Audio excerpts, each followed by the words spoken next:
чат GPT бар, иә? Мұны сіздер WhatsApp арқылы қолданатындарыңыз бар ма? Бар, иә. Жоқтарыңыз бар ма? Қазір App Store арқылы немесе Play Market арқылы телефондарыңыздың мүмкіндігіне қарай Gemini деген бар ма сіздерде? Бар. Жасап ал, Gemini'ді пайдаланыңыздар, немесе чат GPT-ді пайдаланып, қайран өмір деген тақырыпта эссе жазу керексіздер. Бұл жеке жұмыс, әркім өз орнында. Телефонға орындауға болады, ақ қағазбен ақ қағазға орындауға болады, ауызша орындауға болады, өздеріңіз білесіздер. Бірақ чат GPT мен Gemini'ді пайдаланыңыздар. Бірақ бұл жерде бір түйткіл бар.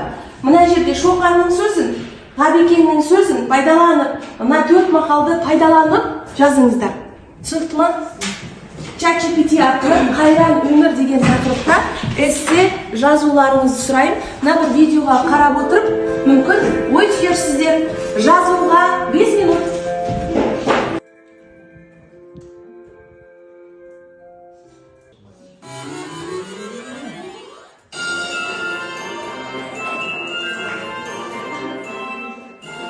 Кім 24-ші?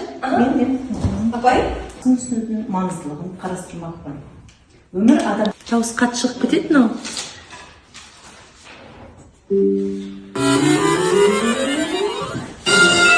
12.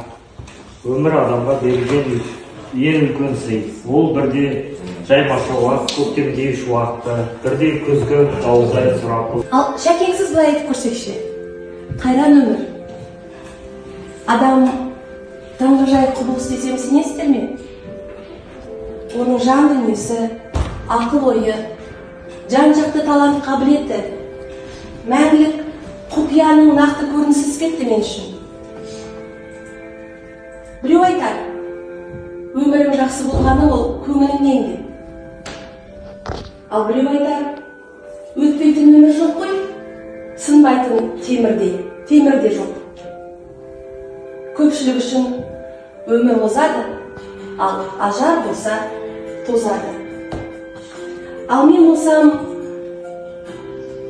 өзен ағысын қалай бөгеуге болмайтындай, өмір ағысын да солай бөгеуге болмайтынын әуелден ұқтым. Оны маған тағдырдың өзі ұқтырды. Асылы адамның өмірінің суретшісі кім деп ойлайсыздар? Әрине өзі. Ол суретші де оны сырлай да алады, бояй да алады, ажарын келтіріп, түрін де береді, әшекейлейді, өрнектейді. Соның барлығы еңбектің арқасында келеді. Қайран өмірдің заңдылығы осындай. Осы уақытқа дейінгі менің түсінген заңым осындай. Қағидам да осы. Десемші, болады, иә? Шәкеңнен не ескертіздім?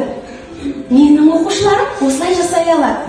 Себебі біз үнемі осыны пайдаланамыз.